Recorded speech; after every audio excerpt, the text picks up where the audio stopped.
చిన్నారుల విషయానికి వస్తే ట్రీట్మెంట్ తర్వాత ఇంకేమైనా ప్రత్యేకంగా కేర్ తీసుకోవాల్సి ఉంటుందా సార్? అదే సో చిన్నారుల వాళ్ళకి వస్తాయండి, ఎస్పెషల్లీ ఇవన్నీ కొన్ని ఇప్పుడు డెంగ్యూ లాంటివి కానీ జపనీస్ ఎన్సెఫలైటిస్ ఇవన్నీ దోమల ద్వారా వస్తాయి. సో ఫస్ట్ రాకముందు నుంచి కూడా ఎంత ప్రికాషన్స్ బెటర్గా తీసుకుంటే అంత బెటర్. దోమలు కుట్టకుండా చూసుకోవాలి అంటే మన పరిసరాలన్నీ క్లీన్గా ఉంచుకోవడము, కొంచెం లాంగ్ స్లీవ్స్ అలా వేసుకొని ఆర్ లాంగ్ డ్రెస్సెస్ వేసుకొని వెళ్ళడము, ఎస్పెషలీ సీజన్ చేంజింగ్ టైమ్స్లో ఆర్ వర్షాకాలం టైంలో. ఈ టైంలో ఎక్కువ వైరస్ ఇన్ఫెక్షన్స్ ఎక్కువగా వస్తుంటాయి.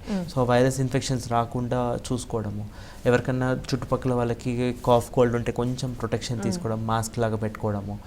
కోవిడ్ చాలా నేర్పించింది. సో అవన్నీ ఇంప్లిమెంట్ కూడా తర్వాత చేయాలి. అంటే ఆ టైంలో అందరు బాగా పాటించారు, బట్ తర్వాత అనేది మానేశారు. సో బట్ కొంత అవేర్నెస్ ముందు కంటే బెటర్గానే ఉంది. కాకపోతే ఆ అవేర్నెస్ కూడా మనము కంటిన్యూ చేసుకుంటే మనము ఇలాంటి వాటి బారిన పడకుండా బెటర్గా ఉంటామండి.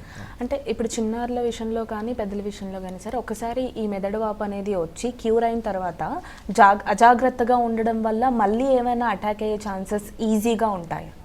ఒక్కసారి ఏదైనా ఇన్ఫెక్షన్ వచ్చిపోయాకండి మన ఇమ్యూనిటీ పవర్ అనేది చాలా తక్కువగా ఉంటుంది.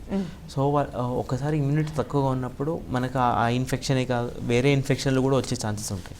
సో బాడీ ఇమ్యూనిటీ అనేది చాలా ప్రాపర్గా మెయింటైన్ చేయడం ఇంపార్టెంట్. సో రెగ్యులర్ ఎక్సర్సైజ్ చేసుకోవడము, ఫుడ్ కరెక్ట్ టైంకి తినడము ఆర్ పౌష్టికాహారం తీసుకోవడము, ఇవన్నీ చాలా ముఖ్యం అన్నమాట. అదే కాకుండా మళ్ళీ రాకుండా ఉండాలంటే మళ్ళీ దోమ కుట్టకుండా చూసుకోవాలి. మళ్ళీ దోమ కుడితే మళ్ళీ వస్తుంది. అండ్ చెప్పాలి అంటే డెంగ్యూ పరంగా కూడా చూసుకుంటే ఫస్ట్ టైం డెంగ్యూ ఫీవర్ కంటే కూడా సెకండ్ టైం డెంగ్యూ ఫీవర్ చాలా డేంజరస్గా వస్తుంది అంటాం. ఎందుకంటే సివియారిటీ చాలా ఎక్కువగా ఉంటుంది. ఎందుకంటే బాడీ ఆల్రెడీ ఒకసారి ఎక్స్పోజ్ అయి ఉంది ఆ వైరస్కి. సెకండ్ టైం వచ్చినప్పుడు ఆ ఇమ్యూన్ సిస్టమ్ మన బాడీ ఇమ్యూన్ సిస్టమ్ చాలా తీవ్రంగా రియాక్ట్ అవుతుంది ఆ వైరస్కి. సో దానివల్ల కాంప్లికేషన్స్ ఎక్కువగా ఉంటాయి. అంటే బీపీ పడిపోవడము, బ్రెయిన్ ఎఫెక్ట్ అవ్వడము, అలాంటివి సెకండ్ టైం డెంగ్యూ వచ్చినప్పుడు చాలా ఎక్కువగా ఉంటుంది. సో అందుకోసం రాకుండా చూసుకోవడం చాలా ముఖ్యం అన్నమాట. సో దోమలు కుట్టకుండా పరిసరాలు క్లీన్గా పెట్టుకోవడం ఇవన్నీ చాలా ముఖ్యమండి. ఓకే, అంటే ఇమ్యూనిటీ తగ్గిపోతుంది ఒకసారి ఇన్ఫెక్షన్ వచ్చాక అని చెప్పారు కదా సార్. అంటే ఇన్ఫెక్షన్ తగ్గిపోయి క్యూర్ అయ్యాక ఇమ్యూనిటీ బూస్ట్ చేసుకోవడానికి ఎలాంటి లైఫ్ స్టైల్ మోడిఫికేషన్స్ ఉండాలి, పర్టికులర్గా ఎలాంటి ఫుడ్ తీసుకోవాలి, ఇలా ఏమైనా ఉంటాయా? అదే అండి.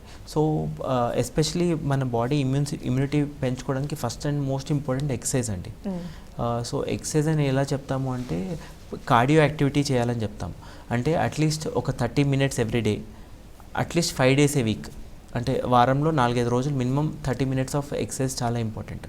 ఏదర్ బ్రిస్క్ వాకింగ్ కానీ, లేకపోతే వీలైతే జాగింగ్ లాగా కానీ, సైక్లింగ్ కానీ, స్విమ్మింగ్ కానీ, అలాంటి ఒక 30 minutes ఆఫ్ కార్డియో యాక్టివిటీ అనేది చాలా ఇంపార్టెంట్. దాంతోపాటు కొంతవరకు స్ట్రెంత్ ట్రైనింగ్ కూడా హెల్ప్ అవుతుందండి. అదే కాకుండా ఆహారం విధంగా వస్తే more of antioxidant rich foods తినమని చెప్తాం. యాంటీ ఆక్సిడెంట్ రిచ్ ఫుడ్స్ అంటే లాట్ ఆఫ్ డ్రై ఫ్రూట్ లాగా, ఆల్మండ్స్ లాగా కానీ, వాల్నట్స్ లాగా కానీ, ఆర్ మోర్ ఆఫ్ టమాటోస్ కానీ, or fresh fruits and vegetables. So more ఇలాంటి యాంటీ ఆక్సిడెంట్ రిచ్ ఫుడ్స్ తింటే కొంతవరకు మనము ఇమ్యూనిటీ అనేది బూస్టప్ చేసుకోవడానికి ఉంటుంది. ఓకే.